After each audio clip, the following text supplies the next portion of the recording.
Welcome, welcome, welcome, welcome. Welcome back. Marlon Speaks Live, baby. Got a topic. Got a topic that I wanted to share, man. With everybody on here. If you're new here, like, comment, share, subscribe, all of the good things, so we can get into this algorithm.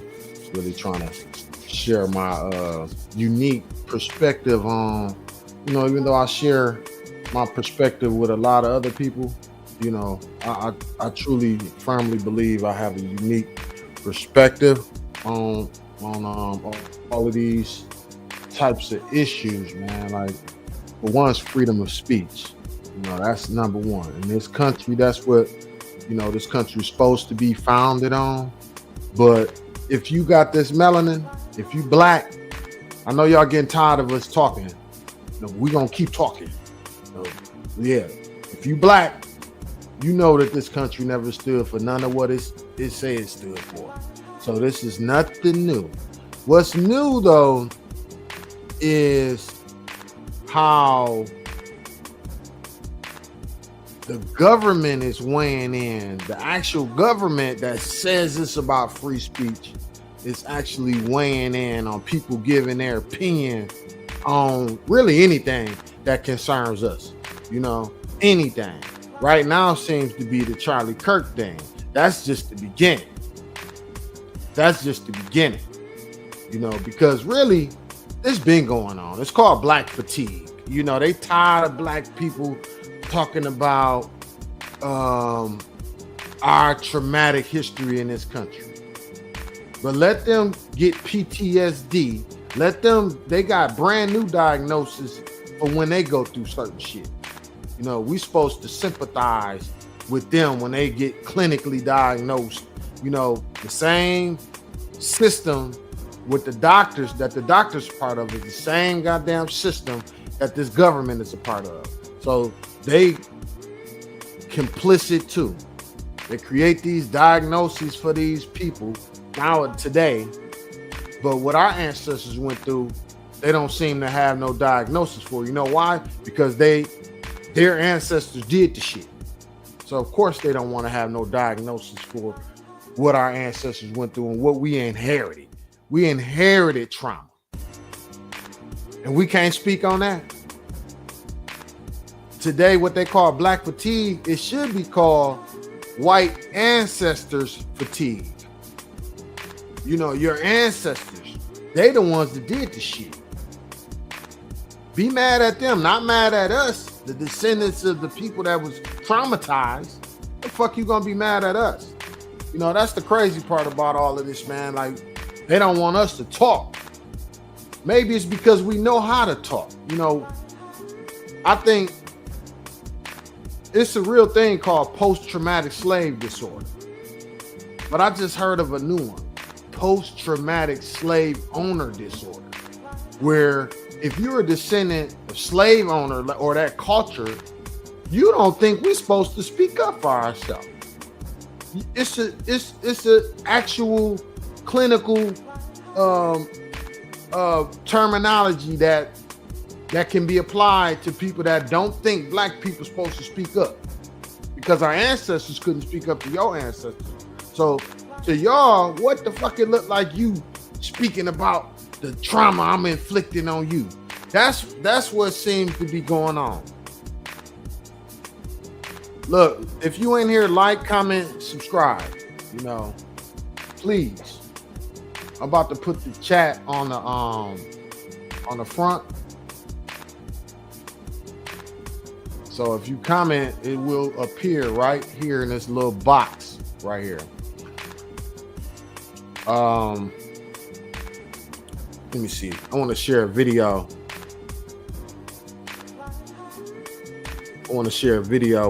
With y'all. Yeah, here we go right here. Not how they expect. Okay.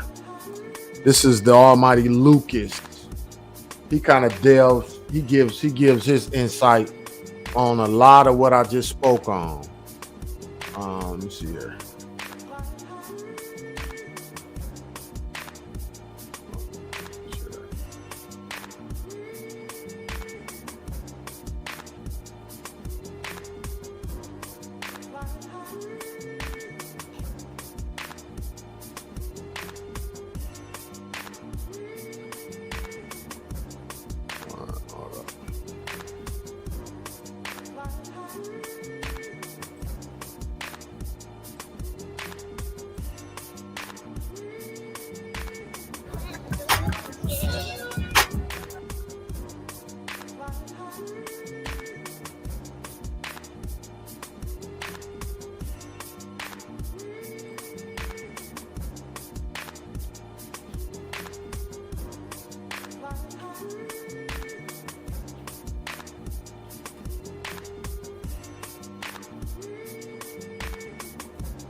Oh, yeah, here we go right here.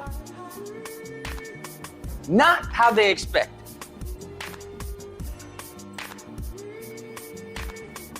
All right.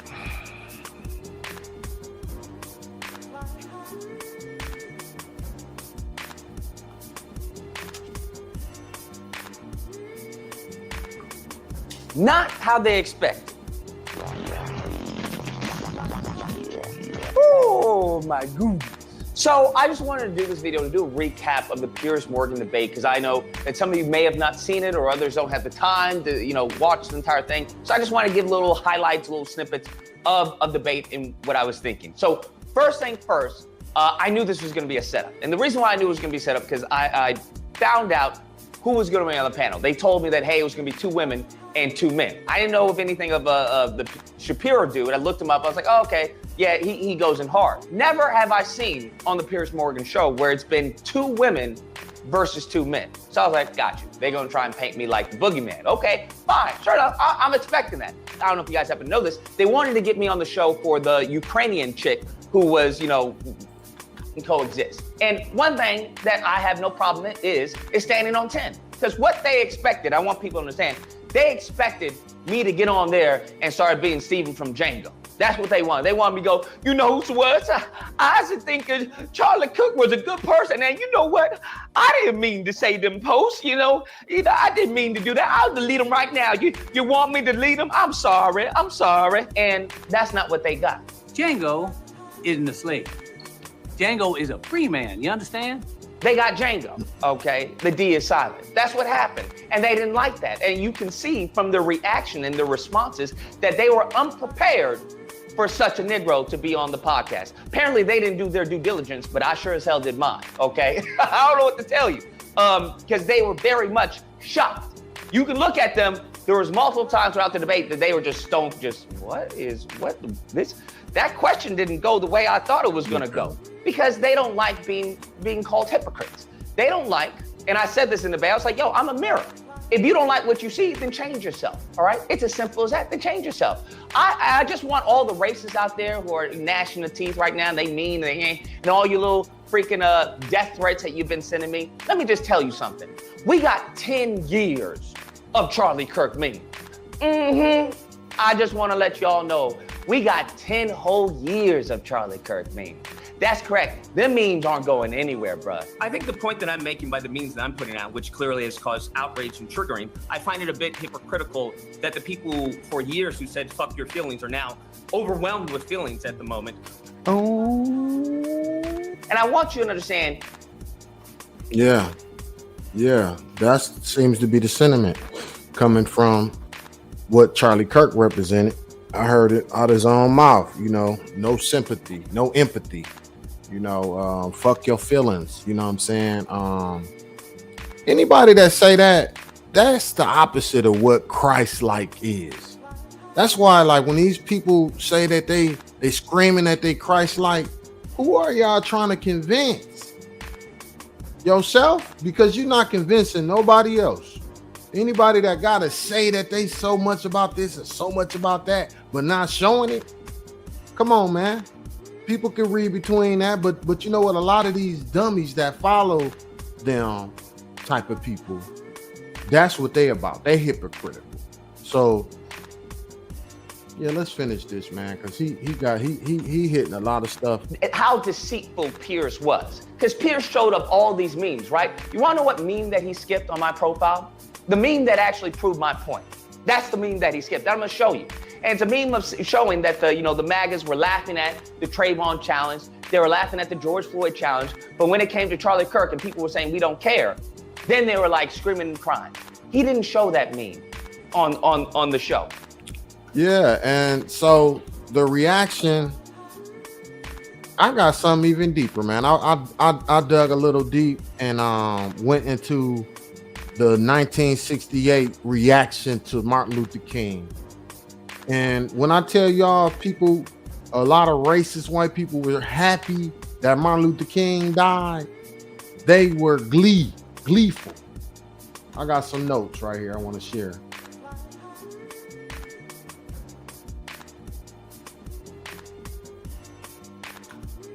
The notes I got.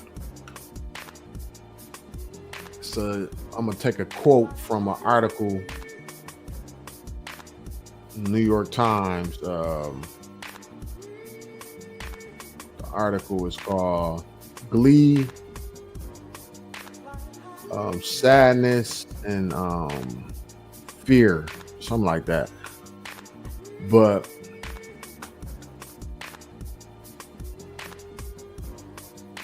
yeah, the quote is from a lady that was in the South at the time.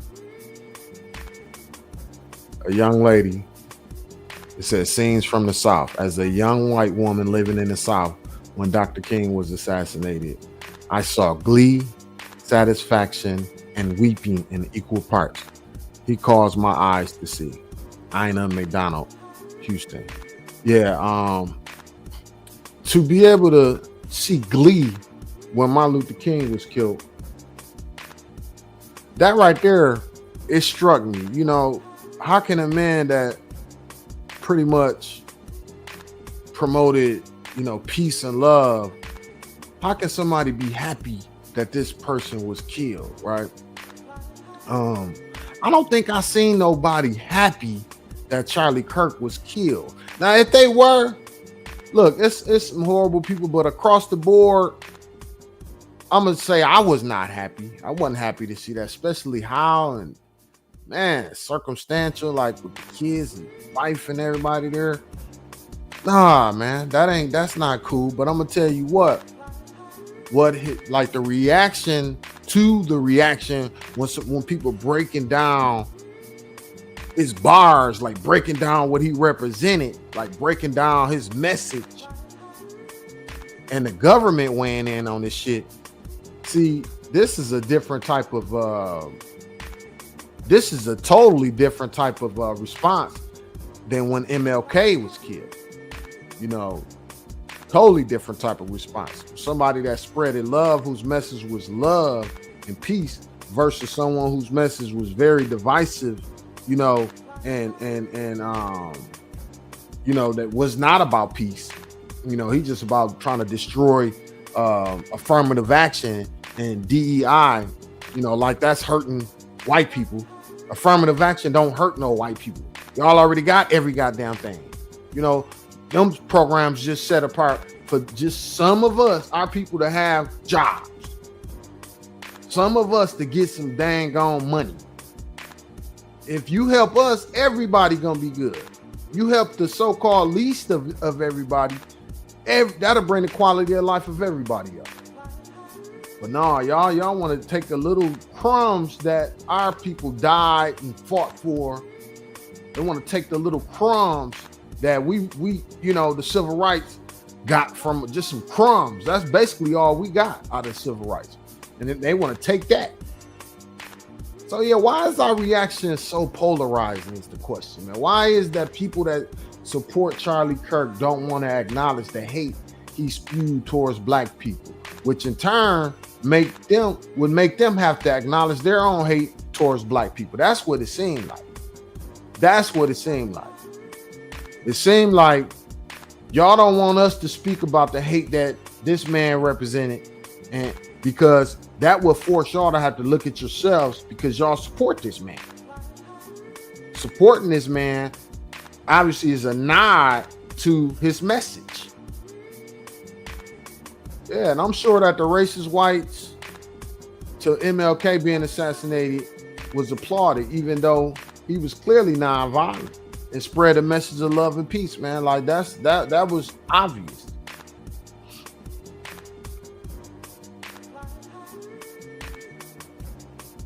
This culture want to blame the ones bringing awareness to this double standard for the violence that they do and have done. Just like an abusive husband blaming the wife he's abusing for speaking up for herself, by blaming her for him abusing her because of her words. That's crazy.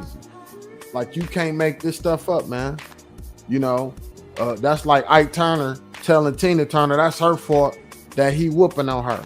That's what this seems to be, man. This is crazy.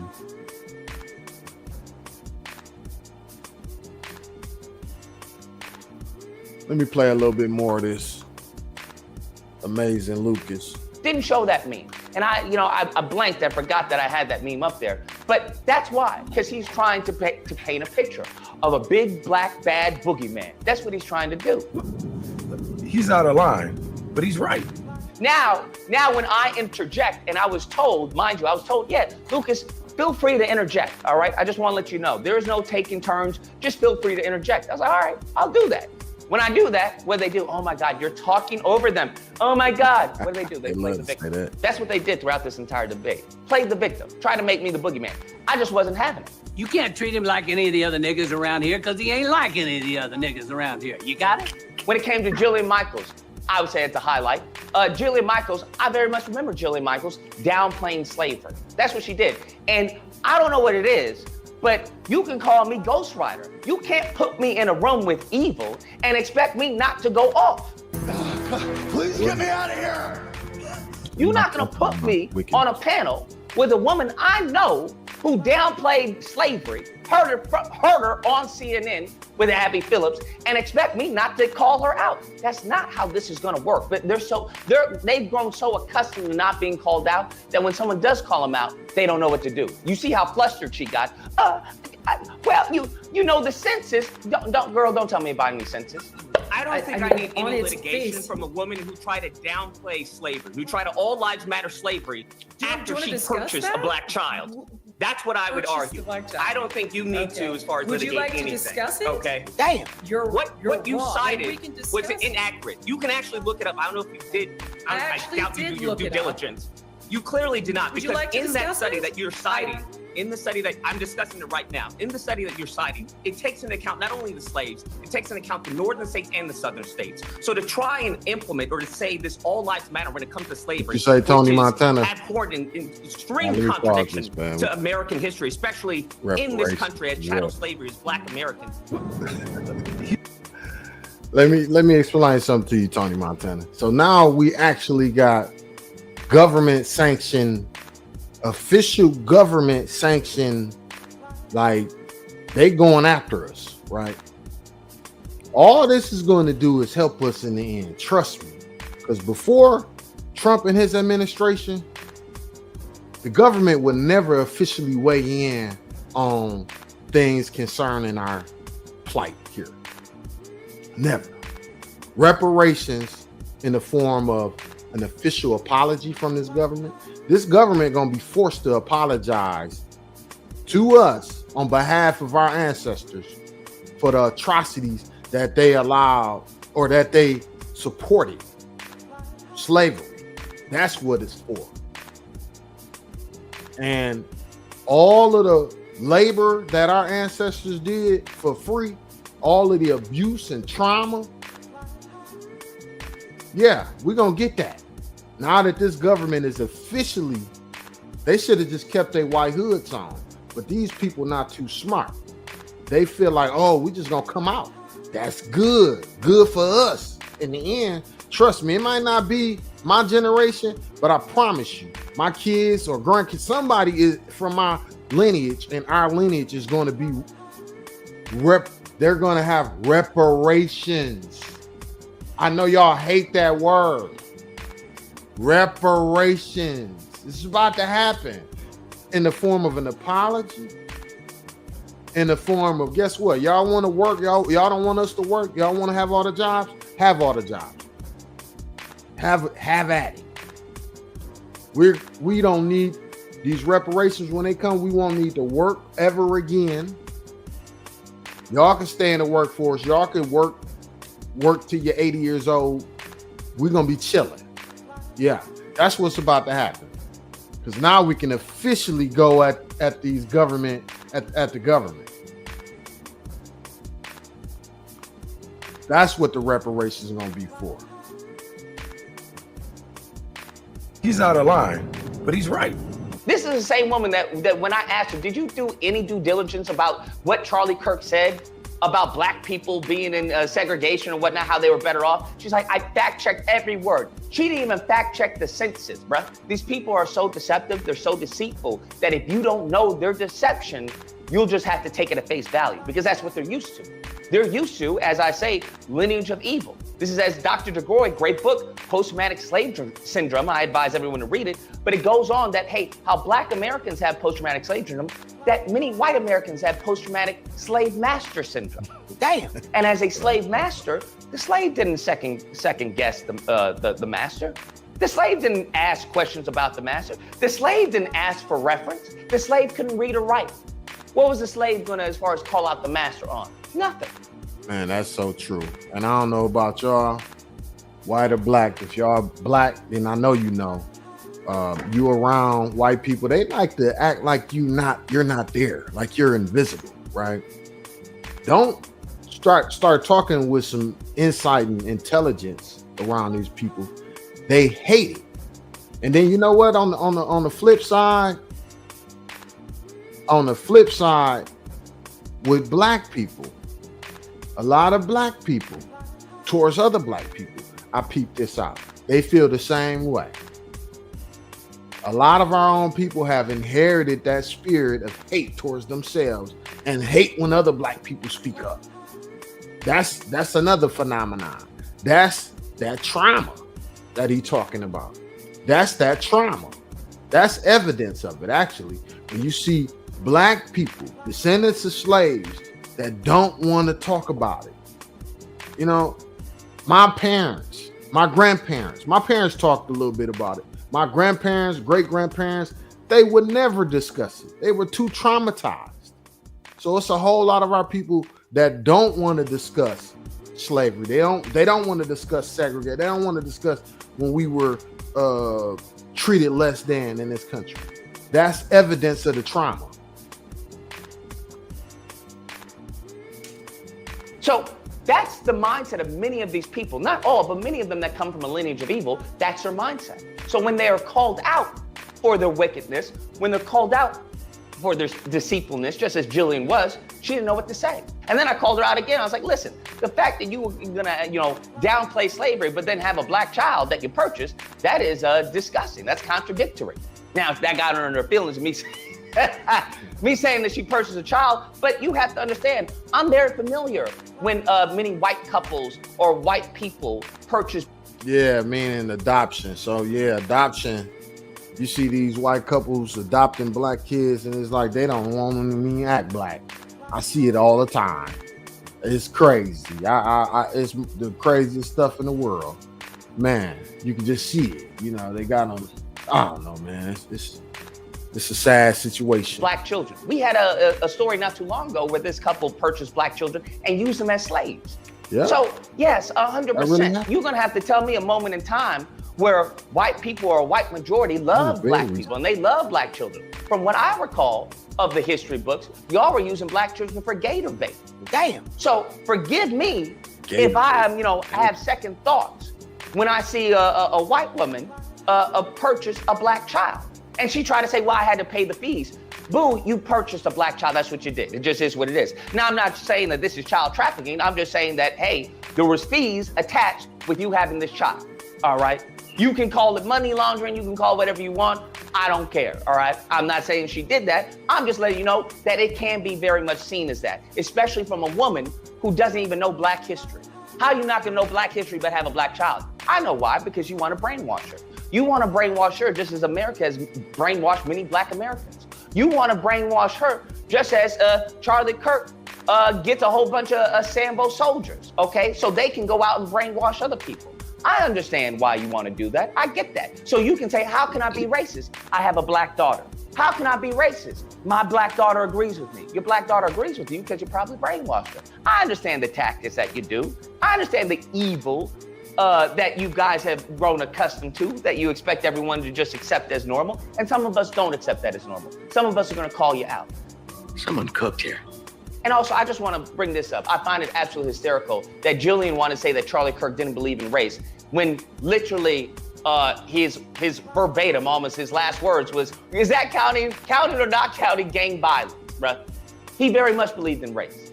That's why he brought up black women for his DEI. That's why he brought up as far as the great white replacement. How you gonna talk about the white replacement if you don't believe in race? Damn. Then we get into Jeffree Star. And I really lost my edge then because I wasn't told that Jeffree Star was gonna be on the panel. Jeffree Star just showed up, okay? Never told about Jeffree Star being on the panel.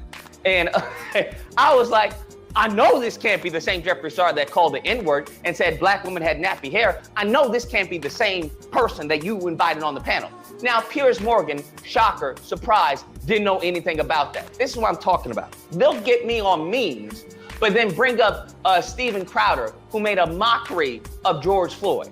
Did Piers Morgan ask Steven Crowder about his mockery of George Floyd? No. Bring up anyone throughout the 10 years that the right and many of these right-leaning accounts, whether it's Live with TikTok, In Wokeness, I'm Yes, You Are No, many of these racist accounts constantly berated George Floyd, constantly brought up jokes and memes about George Floyd, constantly lied and said it was a fentanyl overdose, despite us having a courtroom and a verdict, okay, that dispelled all of those.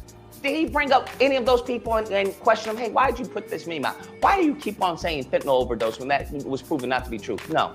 Right, it's so crazy, man. Like that's what I'm saying. Like, it's so crazy what's going on right now.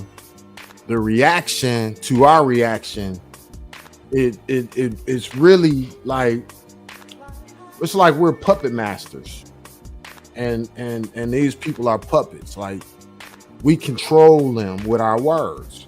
It's sad because even the government got to jump in and help them, you know, against people's opinions, against people's freedom of speech, and not even spewing no hate, just basically sharing our perspective on these people spewing hate. So I'm gonna pull up an article.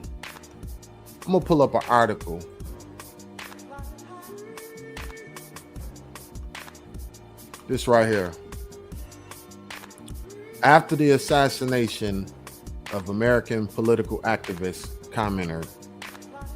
commentator Charlie Kirk in September, there followed a mass disciplinary and retaliatory actions against people for commentary or social media posts seen as celebrating, justifying, or trivializing Kirk's death, encouraging further political violence, denigrating Kirk, or tarnishing his legacy. These efforts were promoted and directly engaged in by the U.S. federal government, with President Donald Trump explicitly condemning the left for the violence in his address to the nation in its immediate aftermath, and pledging to target left-wing groups and causes, monitor political speech, revoke visas, and designate far-left groups as domestic terrorists in response to the attack. And this is what I was talking about. What he planning to do and doing is basically gonna help people. People gonna be able to sue the government, and that's reparations. That's what I'm talking about. Yeah. For people saying things, they are trying to, what they call, punish. Yeah, punish. On the night of Kirk's killing, the Department of State announced it would penalize individuals considered to be praising, rationalizing, or making light of Kirk's death. Secretary of Defense Pete Hegseth announced an investigation into the reactions of members of the U.S. Armed Forces, as well as subsequent firings and dismissals of those found to have made obscene or blasphemous comments about Kirk. See, these weak, insecure, white, racist men, they don't want nobody to call out their bullshit. That's what's going on. Nothing is going to change. You're actually going to help the people that you're trying to hurt. No one is scared of y'all. No one ever been scared of y'all. Our ancestors, my ancestors already fought the battle. The battle already won. I'm still here. I'm proof that the battle was won. My life, me living, is proof. It's nothing you can do about it. So trying to hurt our people because we saying stuff, it's not gonna hurt us. It's gonna help us. We know. I know personally how to channel hate into love. And those that's trying to intentionally hurt anybody will only help them in the end. Yeah, let me finish this. As well as subsequent firings dismissal. Okay. Commentary cited as reasons for firing and other reprisals included comments which openly celebrated Kirk's demise, spoke critically of his politics. Yeah, they don't want nobody to speak critical or political influence, or which appeared to justify Kirk's assassination through citing his own views on the constant of gun violence, or otherwise reposting Kirk's words and ways to intend to dishonor his memory, in some cases criticizing the Republican Party's response to his killing, regarded by some as seeking to opportunistically capitalize on Kirk's death to target political enemies and engage in a broad crackdown on dissent against the Trump administration. If that is the case, guess what? Somebody calling you ugly, you can't blame somebody for calling you ugly. Go get some plastic surgery. Go change how you look. You know what I mean? Or have kids with better looking people. But if you ugly, that's people's opinion. People can say you ugly. If you ugly, you be mad all you want. You want to get them fired because they calling you ugly? Following Kirk's death, a number of prominent conservatives called for retaliation. Yeah, these the people that swear they about being Christ-like. Nah, whatever. Against or punishment of private citizens and government or military employees whose comments about Kirk were, in their view, likely to encourage whatever. Y'all are the party of political violence. That's what y'all represent. I'm not on either side, but I'm gonna tell you what. I don't promote no violence. I promote standing up against violence. In this country, people that stand up against violence, when it's government sanctioned, though, they become political targets. It's okay.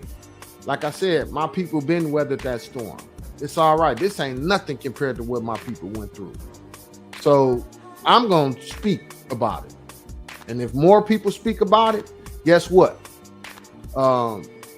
You look crazy when you by yourself, but when it's a whole lot of us, now it's a movement. Don't be scared. Speak up. That's the point. Weak ass JD Vance. Let me see. On the Charlie Kirk show, following his death, President JD Vance called for people heard to make remarks deemed uncivil. Yeah, deemed you the devil. Uncivil to Kirk to be reported to their employers. Yeah.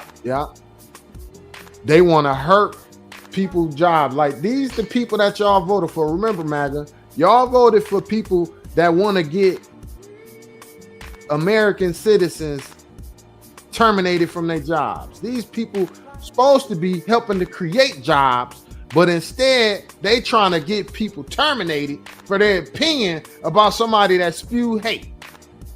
Make that make sense. Since they don't want to do their job that they was voted in to do, and they're so insecure, they want to do the exact opposite. Based on somebody I never heard of, Charlie Kirk. Now they want to get us fired for speaking on it. This shit crazy. Motherfuckers have lost their mind.